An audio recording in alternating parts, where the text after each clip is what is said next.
बिस्मिल्लाहिर्रहमानिर्रहीम। अस्सलाम वालेकुम नाज़रीन, मैं हूं अहमद फवाद और आप देखते हैं मुझे मेरे यूट्यूब चैनल और फेसबुक पेज पर। नाज़रीन, वर्ल्ड कप के हवाले से एक इंतहाई अफसोसनाक खबर है क्योंकि पाकिस्तान के दो बड़े अहम खिलाड़ी, दो मैच विनर्स जो हैं, उन्हें फ्लू हो चुका है। उनके कोरोना टेस्ट भी हुए हैं। उनके कोरोना टेस्ट के रिजल्ट क्या आए हैं, मनफी हैं या पॉजिटिव हैं, इस हवाले से कुछ तफसीलात जो है वो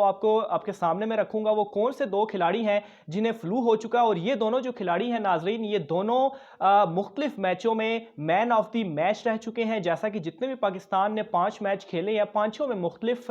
जो प्लेयर्स थे वो मैन ऑफ द मैच रहे, और इन्हीं 5 प्लेयर्स में से जो मैन ऑफ द मैच रहे हैं, 2 प्लेयर्स को फ्लू हो चुका है। ये फ्लू कितना जो है वो किस हद तक हुआ है, कोरोना टेस्ट जो है वो क्या आए हैं, ये हुआ क्या, और इस वक्त वहां की सूरत हाल क्या है, इस हवाले से तफसीलात जो है वो आपको बताऊंगा। क्योंकि नाजरीन, कुछ घंटे बाद ही ऑस्ट्रेलिया और पाकिस्तान का जो सेमीफाइनल का मार्का है, बहुत बड़ा मार्का है, ये होने जा रहा है। अब से कुछ देर कबल ही न्यूजीलैंड और इंग्लैंड की टीमें टकराई थी, जिसमें न्यूजीलैंड ने जो है वो मार्का मार लिया और इंग्लैंड को बड़े सनसनीखेज मुकाबले के बाद उन्होंने हराकर और ये जो फतह है 5 विकेटों से ये फतह उन्होंने अपने नाम जो है वो की। मिचेल जो से थे वो ओपनर आए और एंड तक वो खड़े रहे और बड़ी शानदार जो इनिंग्स थी उनकी जानिब से खेली गई। लेकिन नाज़रीन, जो कल का मुकाबला है ऑस्ट्रेलिया और पाकिस्तान का, पाकिस्तान के दो बड़े नाम जो है वो मैं आपके सामने रखता हूं। एक मोहम्मद रिजवान जो कि विकेट कीपर बैट्समैन है, और दूसरे नंबर पर नाज़रीन शुएब मलिक जो कि एंड पे फिनिशर का किरदार अदा करते हैं। और शुएब मलिक के हवाले से मैं आपको बताऊं तो उनको मैंने देखा, वो अभी तक सिर्फ एक मरतबा अफगानिस्तान की वो गेम थी जिसमें वो आउट हुए थे, नहीं तो जितने भी जो मैचेस में उनकी बारी आई उसमें वो नॉट आउट गए हैं और मैच को फिनिश करके गए हैं। और आसिफ अली के साथ जो चूंकि आसिफ अली स्पिन को उतना अच्छा नहीं खेलते, तो जो स्पिनर्स को वो छक्के मारते हैं, तो ये बहुत बड़ा सेटबैक है। और दूसरे नंबर पर नाज़रीन जो मोहम्मद रिजवान है, ओपनिंग बल्लेबाज हैं, विकेट कीपर हैं, और बाबर आजम के साथ जो क्रूशल पार्टनरशिप वो बनाते हैं, वो भी जो है वो फ्लू उन्हें हो चुका है। और ज़राए के मुताबिक नाज़रीन जो हमें इतलात मिल रही हैं उसके मुताबिक 2 नए खिलाड़ी जिनमें सरफराज अहमद और हैदर अली, इन दोनों को नाज़रीन कल का जो सेमीफाइनल है उसमें खिलाए जाने का इम्कान है। तो ये नाज़रीन एक बहुत बड़ा सेटबैक है पाकिस्तान के लिए। और इनका जो फ्लू है नाज़रीन, वो इस हद तक इनको फ्लू हुआ है, यानी कि फ्लू में भी एक तो हल्का आपको जुकाम रहता है, और अगर आपकी तबीयत ज़्यादा बिगड़े तो ऑब्वियसली उसमें बंदे की जो हालत है वो ठीक नहीं होती। और इस चीज़ का अंदाज़ा हम इधर से लगा सकते हैं इनके फ्लू की नोयत का, कि आज का दिन का जो ट्रेनिंग सेशन था उसमें ये दोनों खिलाड़ी नहीं आए थे, और डॉक्टर्स की जानिब से इन्हें आज के दिन आराम का जो है वो मशवरा दिया गया है। तो ये नाज़रीन बहुत बड़ा सेटबैक है। अब देखते हैं कि कल का जो दिन है, अगर इन दोनों की तबीयत संभलती है तो हो सकता है इन्हें खिलाया जाए। अब जो कोरोना टेस्ट है, क्योंकि ऑब्वियसली कोरोना की वजह से जो हमारे प्लेयर्स हैं वो जो एक बायो बबल जो होता है उसमें वो रहते हैं, ताकि जो ये कोरोना वायरस है वो उनको ना हो सके। तो इस हवाले से कोरोना जो टेस्ट हैं वो भी उनके किए गए हैं, और अभी तक की जो इतलात हमें ज़राए बता रहे हैं उसके मुताबिक इनके जो कोरोना टेस्ट आए हैं दोनों के, वो नेगेटिव नहीं आए, जो कि एक इस नाज़रीन में कहूँगा कि बड़ी सनसनीखेज सी, बड़ी ख़तरनाक हालत की जो है वो एक बड़ी ख़तरनाक हालत में एक हल्का सा हवा का झोंका है पाकिस्तानी टीम के लिए। क्योंकि इन दोनों के जो टेस्ट नेगेटिव आए हैं उससे ये चलो चीज़ होगी कि इन्हें कोविड नहीं है। लेकिन नाज़रीन जो टॉप मैनेजमेंट है ऑब्वियसली आईसीसी की, जो वो इस हवाले से काफ़ी कॉन्शियस है कि इनके टेस्ट जो है वो बार बार किए जाएं, क्योंकि सम टाइम इस तरह होता है कि टेस्ट के रिजल्ट्स भी जो है वो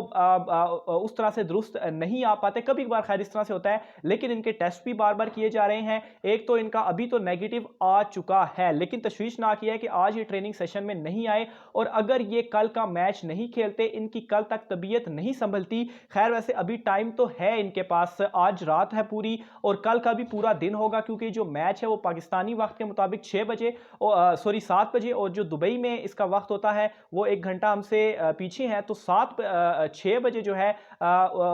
दुबई में ये मैच शुरू होना है। तो ऑब्वियसली थोड़ा सा इनके पास टाइम है, तकरीबन मेरे ख्याल से अभी कोई 16 घंटे, 15-16 घंटे इनके पास हैं। अगर ये उसमें रेस्ट करते हैं, उनकी तबीयत संभलती है, तो मुमकिन है, ज़्यादा चांसेस हैं इनको कल का मैच खिलाया जाए। और ये बहुत क्रूशल होगा, क्योंकि जितने भी हमने अभी तक पाकिस्तान के मैचेस देखे हैं, इन दोनों ने बड़ा अहम किरदार अदा किया है, और पाकिस्तान में अभी तक कोई चेंजिंग भी नहीं आई। और जो एक मोमेंटम है ऑब्वियसली इन दोनों के जाने से और बड़े प्लेयरों के जाने से जो मोमेंटम होगा, पाकिस्तान को एक मोमेंटम मिला हुआ है, वो भी टूटेगा। और जिस तरह से आज के मैच में हमने देखा न्यूजीलैंड और इंग्लैंड के दरमियान दरमियान जिस तरह से इंग्लैंड की इतनी बड़ी टीम को अपसेट किया है न्यूजीलैंड ने, तो ऑब्वियसली इन दोनों के प्लेयर के ना होने से फर्क भी पड़ेगा और ऑस्ट्रेलिया भी अपसेट कर सकती है पाकिस्तान को। तो इतने करीब आकर और चंद घंटे पहले ये खबर आना नाजरीन, ऑब्वियसली इस हवाले से आप तमाम नाजरीन से भी गुजारिश है और दुआओं की भी अपील है कि ये जो दोनों हमारे ज़बरदस्त खिलाड़ी हैं ये कल तक सेहतयाब हो जाएं और जो कल का मैच है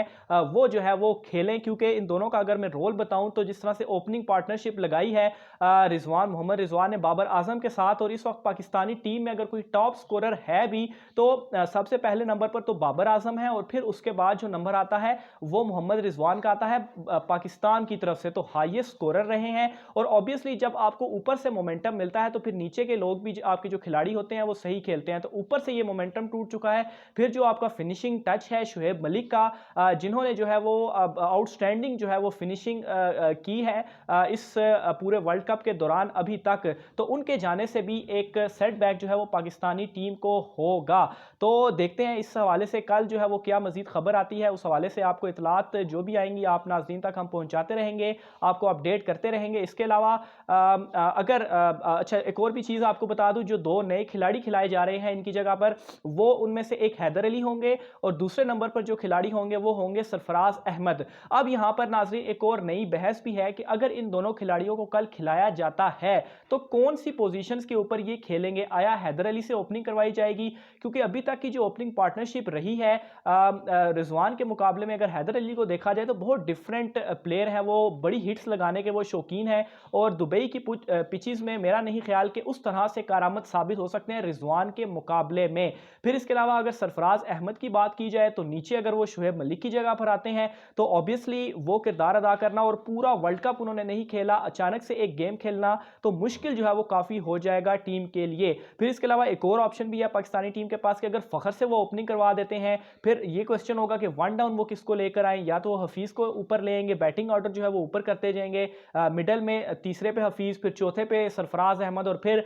पांचवें पे जो है वो हैदर अली को खिलाएंगे। लेकिन ये बहुत टफ होता जा रहा है पाकिस्तानी टीम के लिए और काफ़ी सारे क्वेश्चंस भी हैं कि आखिर जो एक सेफ्टी थी उसको नहीं अपनाया गया, क्यों उनको फ्लू हो गया। लेकिन खैर आज का जो मौसम है ऑलमोस्ट सभी को जो है वो फ्लू हो रहा है, मुझे भी इस वक्त जो है वो फ्लू है, लेकिन क्या कह सकते हैं इस हवाले से बस दुआ कर सकते हैं कि दोनों प्लेयर्स जो हैं वो कल तक सेहतयाब हो जाएं और दोनों कल खेलें, क्योंकि कल का मैच बहुत ही ज़्यादा क्रूशल होने वाला है, ख़ास तौर पर इंग्लैंड को जो आज का बड़ा अपसेट किया है न्यूजीलैंड ने। और जहाँ तक ऑस्ट्रेलिया की बात की जाए तो ऑब्वियसली वो बड़ी तगड़ी टीम है और किसी भी सिचुएशन से वो पासा पलट सकते हैं और यही रीज़न है कि वो जो है वो आज सेमीफाइनल खेल रहे हैं। बहरहाल मज़ीद जो तफसीलात होती हैं वो आप नाज़रीन तक पहुँचाते रहेंगे। चैनल को सब्सक्राइब करना ना भूलिएगा। आज की व्लॉग से मुझे इजाज़त दीजिए। अल्लाह हाफ़िज़।